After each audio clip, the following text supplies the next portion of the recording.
अंडमान में तीसरे तल्ले पर 125 नंबर का कमरा। वहाँ फिर मुझे कुछ कहने को कहा गया। मैंने कहा कहाँ कहेंगे। फिर मैंने वहाँ बोला उनको, मैंने कहा आप लोग जितनी थकी हैं, वो पहुँच नहीं पा रही थी और मेरा समय था, अगली फ़्लाइट तैयार थी, तो मैं एकदम वापस आना था मुझे कलकत्ता इसी कार्यक्रम के लिए जो यहाँ जेठालाल ने रखा था। मैंने कहा आप लोग आए, मैं कम बोलूँगा लेकिन केवल एक ही बात बोलूँगा, वो ये बोलूँगा, वहाँ महाराष्ट्र में सारी महिलाओं को आप या आई कहते हैं या बाई कहते हैं या ताई कहते हैं या माई कहते हैं। चार महिलाओं को चारों इसमें संबोधित करके आप बांट लेते हैं। काम करने वाली माई है, माँ आई है, कोई भी बहन ताई है, एंड सो ऑन। मैंने कहा आ जाइए वहाँ, कहना केवल ये है कि अब तक आप जहाँ गई हो, जब अंडमान की इस काल कोठरी में आज आकर आपने उस खोली के सामने नमन कर लिया है जहाँ सावरकर ने 21 नारकीय यातनाओं में बिताए थे। अब इसके बाद किसी तीर्थ स्थल जाने की आवश्यकता नहीं है। अगर मन में अभी भी हो कि अमरनाथ और रामेश्वरम भूल जाइए, जिस स्थल पे आप खड़े हैं, यहाँ से गणेश जी के मुंह से दूध तो नहीं निकलता, लेकिन क्रांतिकारियों के शरीर से लहू और पसीना गिरा था यहाँ जब कोड़े पड़ते थे। यहाँ जय जगदीश रे तो नहीं होता, लेकिन वंदे मातरम गूंजता था जब जब कोड़े पड़ते थे। यहाँ की कुछ मिट्टी बटोरिए, पुड़िया में बांधिए, ले जाइए अपने साथ। कोई चंदन, कोई तिलक, कोई प्रसाद, कोई कुछ ले जाने की आवश्यकता नहीं। उसी अंडमान में फिर जा रहा हूँ इस 6 जुलाई को, जहाँ 100 वर्ष हो जाएंगे सावरकर के आने के। आए थे उस समय 2 जुलाई थी, और 2 जुलाई तिथि को भूलिएगा मत। 2 जुलाई 1911 सावरकर अंडमान में 50 वर्ष का अमानवीय, अविश्वसनीय, अभूतपूर्व दंड भोगने अंडमान आ रहे हैं। हाथों में हथकड़ी भी है, पैरों में बेड़ियां भी हैं, झनझनाते हुए एक कंबल, एक लोटा, एक थाली, 4 खाने वाले कपड़े। चलो चलो अपने कमरे में चलो, अभी तुम्हें 3री मंजिल पे जाना है। कहा एक दृष्टिपात चारों ओर कर लूं, एक विहंगावलोकन इस दिव्य भव्य दृश्यावली का। सागर हठात मुंह से निकला, काश हमारा नाविक बेड़ा यहाँ स्थापित हो जाए, पूर्व का द्वार सुरक्षित हो जाएगा। एक ही स्लोगन था उनका, सीमाएं सुरक्षित हों, सेनाएं आरक्षित हों, सजग हों और नवीनतम युद्ध के उपकरण हों। भारत को कोई छू नहीं सकता। उस समय की भविष्यवाणी थी। और भाई परमानंद जी के संस्मरणों में पढ़िएगा, जाते ही अपने कमरे पे लिखा, यस्य जलम तस्य बलम। जब तक सागर तट सुरक्षित नहीं है आपका, आप राज्य नहीं कर सकते। तब तक उन्होंने इतिहास पढ़ लिया था कि पुर्तगीज कहाँ से आए थे, क्लाइव कहाँ से आया था, डुप्ले कहाँ से आया था। जब जब भारत पर आक्रमण हुए थे, मार्ग से हो रहे थे, लेकिन सागर की छाती फाड़ के जितने विदेशी आक्रांता आए और वर्षों शताब्दियों तक यहाँ जमे रहे।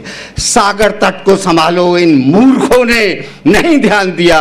26/11 की रात को मुंबई जैसे शहर में 9 लफंगे, लुच्चे, ड्रॉप आउट, मवाली, गुंडे, ट्रेन प्रोफेशनल्स भी नहीं, 3-3 वीक की आर्मी ट्रेनिंग के लिए आए, ताज होटल को आग लगा दी। 56 घंटे का तांडव हुआ। 280 सैनिकों की लाशें गिरी, लोगों की लाशें गिरी। शायद पूरे भारत की हर माँ जिसका बेटा बंबई में था, रात भर उस गोद में बच्चे को लिए हनुमान चालीसा या मृत्युंजय मंत्र का पाठ करती रही। और ये बुराई नहीं कर रहा, 120 करोड़ का देश जिसकी 14 लाख की सेना है, 2nd लार्जेस्ट एयरफोर्स है, 3rd लार्जेस्ट नेवल बेस है। क्या कर रहे थे तुम लोग? 7 बोट बदल के वो चीरते हुए सागर को आ गए और क्या क्या तांडव, क्या हाहाकार करवा दिया यहाँ 3 दिन तक।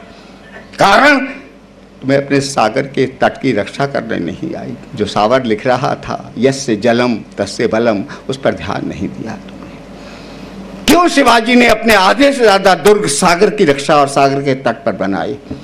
दूरदर्शिता तो देखिए। ऐसा ही नहीं है उस व्यक्ति का, मैं उसका साहित्य तो छू ही नहीं रहा। कविता, उनके नाटक, उनके लेख, उनके संपादकीय, उनकी कथाएं, उनका और प्रसंग, केवल उनकी भविष्यवाणियां, पहला 9 अगस्त को गांधी जी पुणे में डिक्लेयर कर रहे हैं क्विट इंडिया, भारत छोड़ो अंग्रेजों। जाके शाम को कहते हैं बापू कितना अच्छा स्लोगन है, but I am afraid it might not culminate into split India. ये भारत छोड़ो का नारा तो अच्छा है भारत, लेकिन किसी दिन भारत तोड़ो में न परिणत हो। भविष्य में जो हुआ, क्या भविष्य था, क्या दृष्टि थी, कहाँ तक देखते थे, एक एक बात उनकी जो कही गई आज सच हो रही है।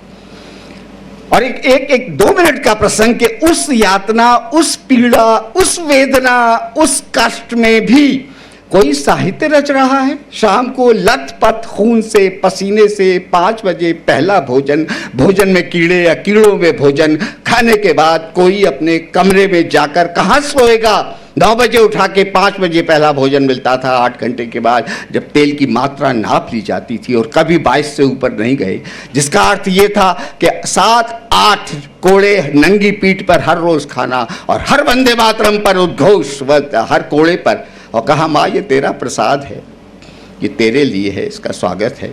और उसके बाद जाकर कमरों में नीकीलों से, नाखूनों से, पत्थरों से, एल्यूमिनियम के बर्तनों को घिस के सर उसकी धार से दीवारों पर 12,000 पंक्तियां उकेरना, उच्चतम उत्कृष्ट साहित्य की संपूर्ण विभिन्न विधाओं में। एक दीवार पर कमला जैसा महाकाव्य जो अनुष्टुप छंद में कालिदास के अलावा कोई छू नहीं पाया, इतना दुरूह, इतना क्लिष्ट छंद है।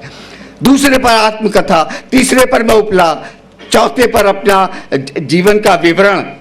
ये दीवारों पर 4 विधाओं में रोज लिखना, रात को 11 बजे के बाद कौन सी अग्नि, कौन सी रोशनी कहाँ से आती थी, कौन सा नेत्र खुलता था, लिख के उसको सुबह तक कंठस्थ करके मिटा देना, वरना वो सुबह आ गए तो 72 घंटे की खड़ी बेड़ी की सजा।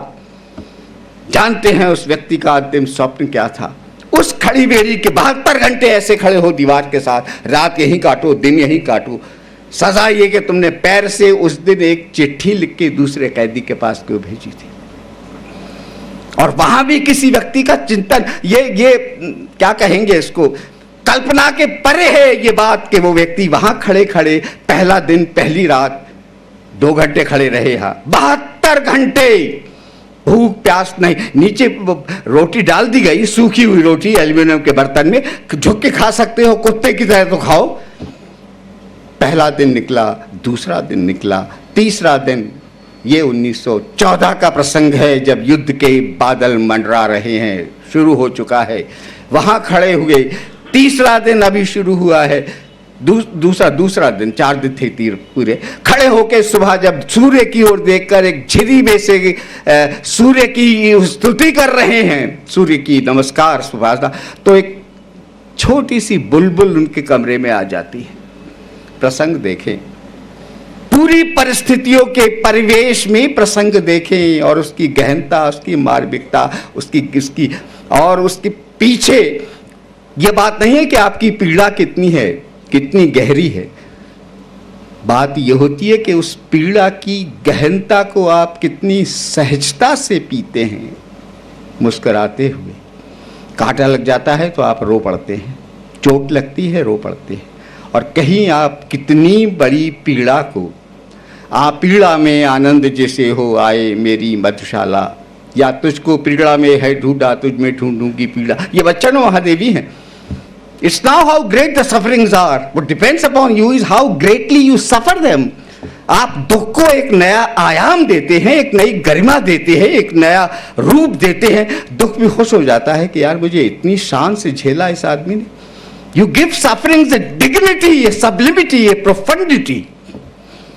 The grief itself is अपने आप को गर्व। इन परिस्थितियों में जो खड़ा हुआ है, एक बुलबुल सुबह आई और लगा सुभाष को कि बस क्या अंतिम प्रसंग है। बुलबुल अंदर आई और लगा सुभाष को भूखी होगी, आ गई होगी, लेकिन चारों तरफ तो बाग बगीचा, हरियाली, फल, उद्यान, क्या नहीं मिलता। भारत में सबसे अधिक अगर फल है और सबसे अधिक गरम मसाले हैं तो अकेले अंडमान में मिलते हैं। ले आइए, यहाँ से 4 भाव पर भर भर के लोग लाते। क्यों आई है? कहा वो मैं नीचे पैर से रोटी उसकी और आगे बढ़ा रहा था, शाम की रोटी, मैं कहाँ झुक के खा सकता था। वो मुझे देख रही थी और अपनी मौन से ज़्यादा मुखर भाषा में कह रही थी, धन्यवाद सावरकर, हम ये सूखी रोटी नहीं खाते, हम तुम्हारा गीत सुनने आए हैं जो तुम सुबह गा रहे हो। और मैंने देखा कि उसके होठों में